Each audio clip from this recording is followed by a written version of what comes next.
So 3, 2, 1.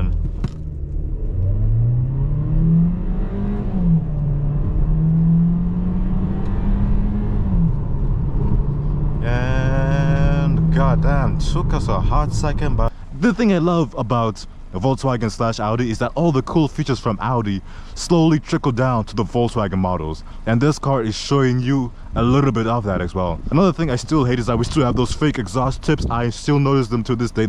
Ladies and gentlemen, today you guys join me in the 2025 Volkswagen Taos, the first of the new generation, and arguably one of the newer and better looking ones, to be honest. But let's take a quick look around. This is what our key looks like, and let's walk around it real quick. You guys are gonna be in for a shock. I know the engine is running. You guys are gonna be in for a shock because we do have a 16 horsepower bump from this 1.5 liter 4-cylinder, pushing a new 174 horsepower and 184 pound-feet of torque. This one is the all-wheel drive version, and as you can see, they've given this thing a bolder front face. The base of it reminds me slightly of a Kia Soul, just the bottom half, but the top half looks a bit more aggressive, and I kind of like it. This is what our Kia looks like. Very simple: lock, trunk, remote start, unlock, and your panic button right here with the Volkswagen logo right behind it. They've kept a few design elements from the previous generation. Specifically, what I'm looking at is the hood, the two little bumps on it, making it look a little bit more boxy, but the front just shapes it up a little bit more. Walking around, the body lines still look as sharp as ever, and this is gonna be more of the small SUV segment. This competes with like the Subaru Crosstrek, the Mazda CX-30, and competitors along that size range essentially, which again, this one is probably one of the better ones, at least on the highway. And my favorite part by far is this light bar action we got going on back here. Like, look at this. It's a little bit of the thing I love about Volkswagen / Audi is that all the cool features from Audi slowly trickle down to the Volkswagen models, and this car is showing you a little bit of that as well. Another thing I still hate is that we still have those fake exhaust tips. I still notice them to this day. They put that on every generation of the Taos that I've started reviewing, at least. But overall, one of the best looking cars in its segment.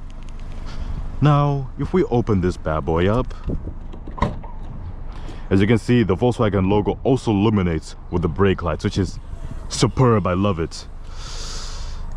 Very good trunk space over here, one of the bigger ones as well too, and your spare tire just below here. We don't have any storage down there, which, I mean, you can't ask too much from a small SUV is what I'm trying to say. You can't ask it for every feature. If you want that, you can get the Tiguan, or if you want to go big, you can get something like the Atlas. Soft touch materials all around, and if you think this is leather, you are sorely mistaken. This is all synthetic, and with a little bit of the cloth seats all around, just for a little bit of cost saving, making this car a little bit more affordable, going around, let's say, less than 30k USD brand new. And if you look at the door handles right here, soft touch materials, and yes, the car will continuously beep at you if you open the door while the car is running, but soft touch materials all around. It gets angry again, see? Okay, soft touch materials all around, window controls right here, aluminum door handles, and honestly has a nice good insulation to it. Now, if you're wondering, our gas mileage is probably one of the best. Well, knowing me, how I drive and step on it quite a bit, so we have 11.4, but it chills out and saves you a lot on the highway.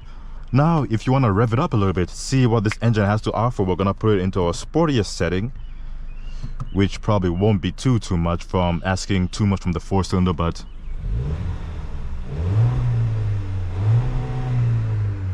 not bad. Pretty silent, but nobody buys a Taos for the cool exhaust note or for the performance side of it, which again, this car is decently quick, and since it's all-wheel drive, the suspension is good.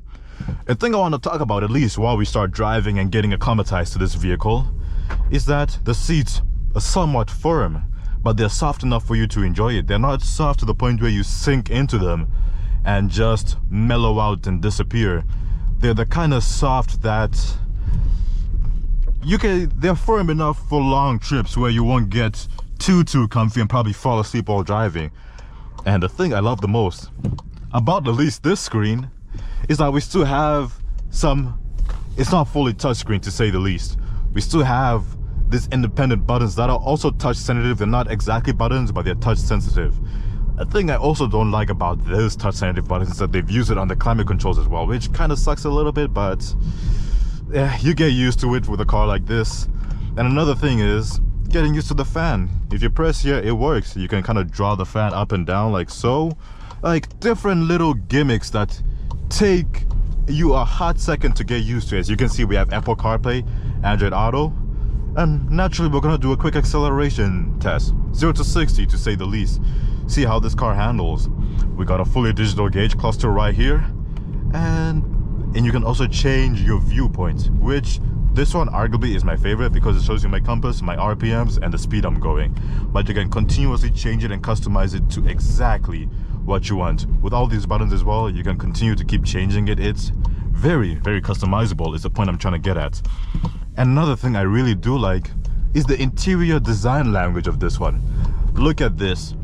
Maybe at a first glance you could easily overlook this, but what I like is this finishing, this nice aluminum finishing that goes all the way around. It's just elegant. It just works. It blends in with the car well, and you can't really hate it. There's really no reason for you to hate it. And since you guys already know this road, we're gonna do a quick little 0 to 60. I'm expecting it to do it in the good 7s, give or take. So 3, 2, 1.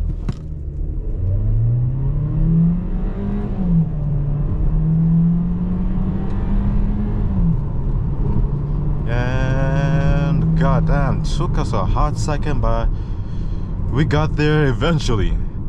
And if you're wondering how good my brakes are, brake excellent, because again, it's a German car. These things are meant to be stable at these highway kind of speeds, you know? And to be honest, it does its job very well. It does it phenomenally, actually. Adaptive cruise control that we have as well. We have blind spot monitoring, lane keep assist. And if you're wondering how the suspension is, you would feel every bump on the road, but it's not enough to detract you from the driving experience. You see a bump, you know, okay, I'm probably gonna be able to feel that, and you will feel it, but not to the extent where you're riding on the ground, essentially. It's like standard SUV kind of feel, you know? Good, great for a small family or for a single adult who just wants the extra space and just wants an SUV for whatever reason. Maybe you haul some friends with you from time to time. It's just that kind of car that does that for you, you know? And it does as well. It does its job well. It really does. And if you're wondering how you engage your cruise control, first things first, because again, it confuses me sometimes as well. You press this button to enable your adaptive cruise control, and this is how you would probably set it up as well. Travel assist is also set up as well, so essentially you could, I don't want to say, but you can turn off your brain as you drive this car, especially on a long highway trip, long road trip. It's gonna save you enough gas, and you can probably just shut down and not think about it too much. So we're gonna get up to 60, and then we're gonna turn on our adaptive cruise control and just let her take over for a bit, you know? See how she handles. And set. We're gonna put our adaptive cruise control meter to the highest setting, and just like every another Audi, a lot of the buttons and a lot of the features are like transferable, to say the least. You can, like the view button for example, is common in a lot of Audis for the customization and the customability, which is actually pretty cool. I love that. And another thing I've noticed is that if you have a little bit of OCD or maybe a little bit of ADHD, oh, that was hard to say for a second, ADHD, this button will be your worst nightmare, because look at that. Now it's facing upside down. Now it's completely, my power button is facing the complete wrong way. So if you want it to be facing the proper way while adjusting your songs, it could be a little bit annoying, but it's a little gimmick. Most people probably won't mind it that much, so it's not the end of the world for most people, right? And again, the screen, pretty responsive. Can't even hate it, really. Now let's try our voice controls. We can press this button right here, or we can press this button right here. So we're gonna try this one. Play 99.9 Virgin Radio. I'm still puzzled. Okay. Select the radio for, I want to listen to the radio. Here is an overview of the functions that you can operate by voice. Please pick one by saying the function name. Radio. Why don't you try saying, I want to listen to the radio and set station. I want to listen to the radio, set station to 99.9. Frequency 99.9 HD1. That took a hot second, but I mean, we got there eventually. Part of me would have given up halfway, to be honest, and just done it by hand and just clicked on this click radio, ba ba ba ba boom, and I'm good. I probably would have done that in real life instead of trying to talk to it, but if you really want to talk to it and set the commands, there's probably quicker ways to do it, but yeah, that's how you would use your voice commands essentially. And let me quickly turn off my fan because it's hot in this thing. There we go. It takes some getting used to the fully touch sensitive buttons and interfaces happening right over here. And naturally, since we're approaching nearly the end of this video, we're gonna do a little horn test. See, let's say somebody cuts me off. Somebody legit almost rams into me while I'm driving my new 2025 Volkswagen Taos and I wanna honk the horn at them. How would this horn sound like? Is it gonna be similar to an Audi, or are we just gonna have a simple Volkswagen horn? So in 3, 2, 1. Okay, it's alerts. It has a little bit, I wouldn't want to say anger to it, but it has an intensity to it where it's like, bro, you know what you did. You're lucky I won't step out and put some paws on you real quick. But it's enough where you can get the hints like, okay, this person, I might have pissed off this person, but at the same time, they're not gonna be that angry to try and road rage on me like that. And honestly, I don't mind it at all. I legit don't mind it at all. So let's just turn back on our cruise control and let her ride, let her cruise up for a bit, you know? As you can see, my steering is kind of adjusting itself ever so slightly. And another thing I love is that they didn't give this car paddle shifters to try and make it feel kind of sporty.